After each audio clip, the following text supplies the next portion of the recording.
Hey guys, today is a really exciting day for me today because it's new bike day.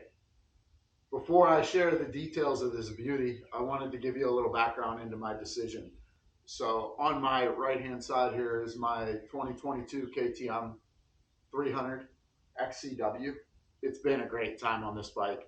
In terms of capabilities, it's much better than I am. Never have any problems on any hills or any trails. It's definitely made me a better rider, and it's certainly more capable than what my skills are. You can see it's set up right now for winter riding, so it has studded tires, it has some hand protection on it, but it's really enjoyable, and it certainly is my go-to bike. Anytime the trails are difficult, it's an easier ride on this bike. So I've consumed as much information as I can. It's always difficult to watch YouTube videos and listen to other people talk about bikes and evaluate bikes. I know my riding style, I know my riding abilities, and the types of things that they're interested in or the pros and cons that they state, they're not always applicable to me. So while watching everything that I can, I've been trying to understand all of the different models that are available. I like to ride when I can at a little faster pace, flowier trails.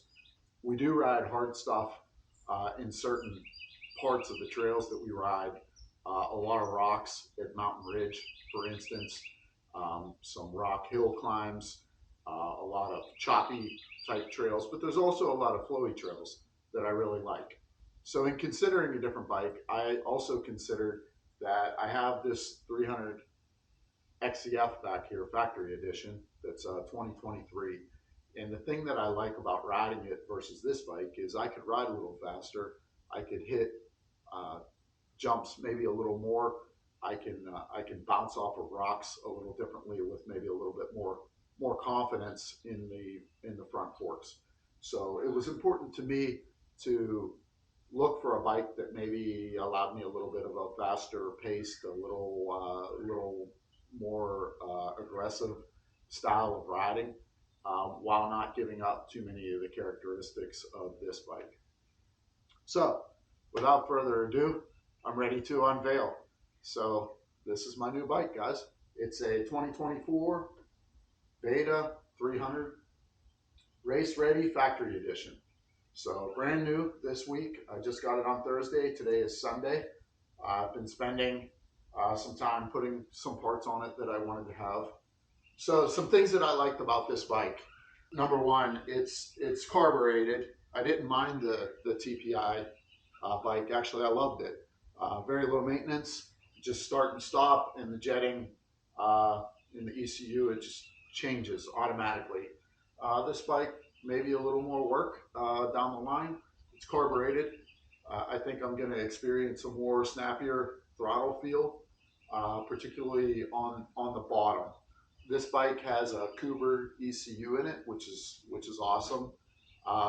It's not always clean right off the throttle, um, and I'm being picky here. So I think I might get a little more of that on this bike. The other main advantage of this bike that I like versus the XCW is when I ride the XCW fast, I am limited by the suspension. So not so much the PDS, but the forks. The forks are really soft. There's not a lot of hold up. I certainly could have the forks tuned if I wanted to. That's an expense, and also for the riding style that I've been riding, it hasn't much bothered me. But what I'm looking forward to on the KYB suspension is being able to hit things a little bit faster and a little more confidence. And I'm not a big track person, but I do like to ride on motocross tracks, small ones, every now and then, and it's fun to jump. And I don't feel comfortable jumping this bike over a couple of feet. That's one thing that the XDF allows me to do is I could ride the track on it and feel confident about the suspension the way that I have it set up right now. So I'm going away from PDS here to linkage here, and in terms of the forks, I'm gonna get a stiffer feel. Now, there's give and take on that I expect, right? Is because this is at home in the worst conditions where it's having to bounce off things and this suspension needs to work up and down in very slow speed. technical type maneuvering. In this bike, I expect to have to ride it maybe a little more aggressively, a little faster to get the suspension to work the way that I want. I will spring this for my weight. I have some springs coming for it right now. It's in stock format, and it's also in the comfort settings on this bike, even though I haven't ridden it in the trail yet, just because I expect the suspension is going to need to be broken in a little bit. So I'm really excited.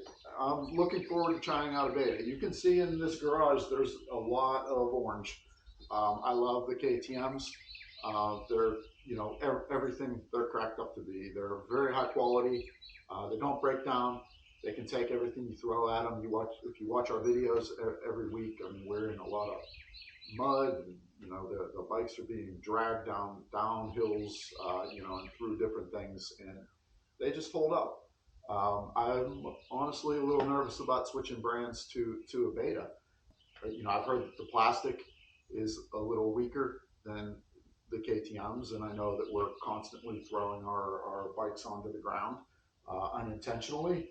So I'm hoping that the plastic holds up. I've checked parts replacements, and I do find that on the beta, the parts seem to be cheaper than on the KTM's.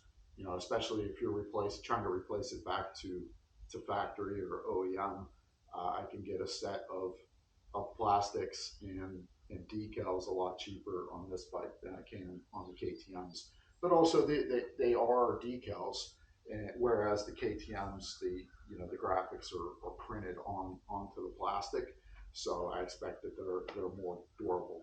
So let me tell you how I have it set up so far. So this came with 140 back and a 90 front.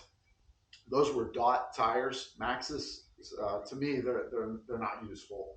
So this gets a IRC VE33S on the back, also a Nitro Moose, which was real pain to install without a Ravoconda.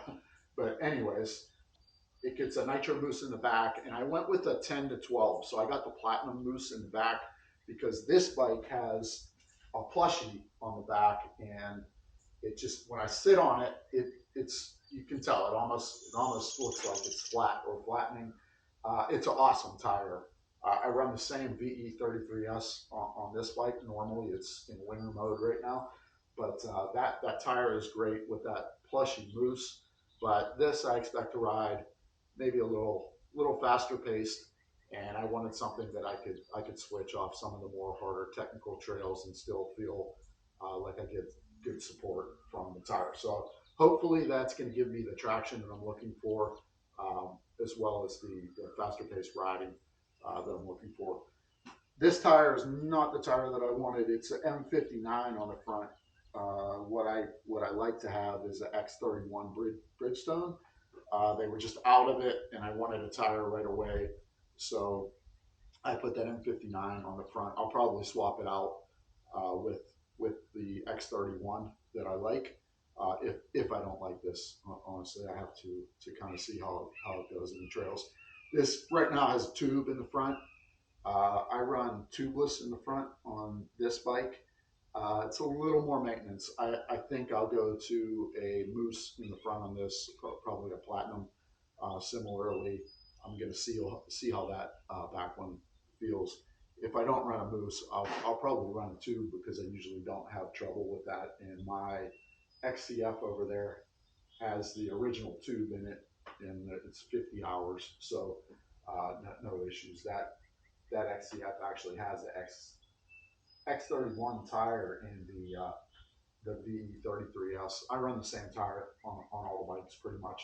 That one has the softer. That 250 has the softer rear tire. I think it's the JX8 from IRC. It just doesn't hold up that well. If you ride it on any concrete, it starts to tear it up right away. So that's kind of the high level.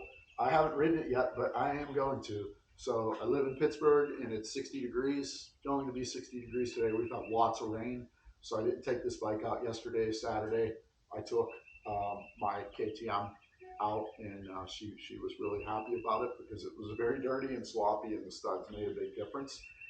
Today I will go out for a little bit, just to kind of break in the engine a little bit. I'll just be riding close to home, so I'm really looking forward to it. I'm gonna put some ride videos together on this, and then what I'd like to do is I'll start to do some comparisons. I have a couple bikes to compare it to. So first I'll compare it to the XCW, because it's always hard to get kind of layman's view, weekend warrior type view, weekend rider type view of the bikes that are out there. And unfortunately, with the way things are, I know Beta does demo days, but there's not a whole lot of demo days or the ability to ride bikes in the conditions that you would normally ride them in, and test them before you buy them. You kind of got to go on what you read, what you watch, and try to make the best choice. Fortunately, in 302 strokes, they're pretty comparable. You're going to have some gives and takes, at least in my opinion, some gives and takes between them. But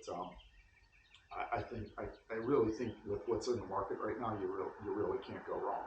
So my plan was to replace this bike outright. So I haven't sold it yet. What I want to do is I want to experience the Beta and just see how it goes. I want to see if it could do all the things the way that I like to do it with this bike. I want to see if I just want to see how it matches up. And, saying goodbye to this bike is going to be difficult. I've had other bikes, and I really enjoy this bike. It may not be goodbye. It may be just a matter of me hanging on to both of them, but I'm really going to see. I'll just see how it goes.